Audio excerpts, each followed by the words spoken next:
He knocked on 47 doors. 47 people said no. But it was the 48th door that changed everything, not because someone finally said yes, but because of what he did, quietly, before he ever knocked on it.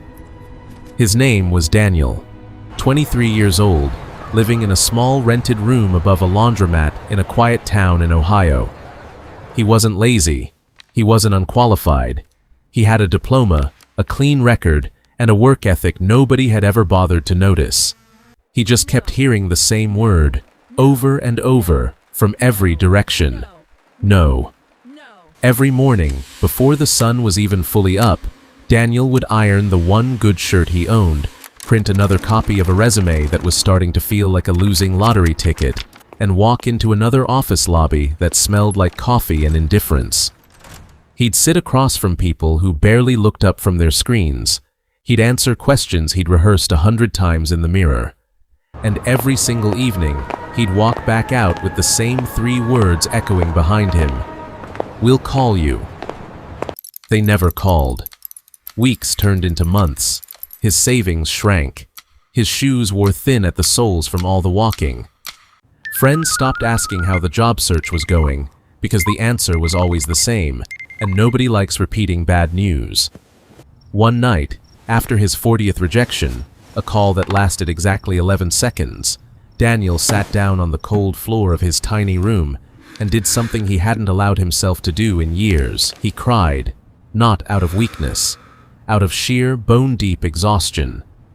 He wrapped his arms around his knees and whispered to the empty room, "Maybe I'm just not good enough. Maybe this is who I am now." And in that silence, his phone buzzed by accident. An old voicemail, one he'd forgotten was even saved, began to play. It was his grandfather's voice, recorded months before he'd passed away. Steady, unhurried, the way he always sounded when he had something important to say. "Doors don't open because you're good enough, Daniel," the voice said. "They open because you keep knocking after everyone else has already stopped. The world isn't testing your talent, son. It's testing your patience." Daniel sat there for a long moment, the phone glowing in the dark room, tears still drying on his face.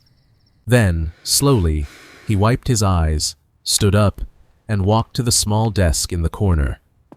He pulled out one more resume, his last clean copy.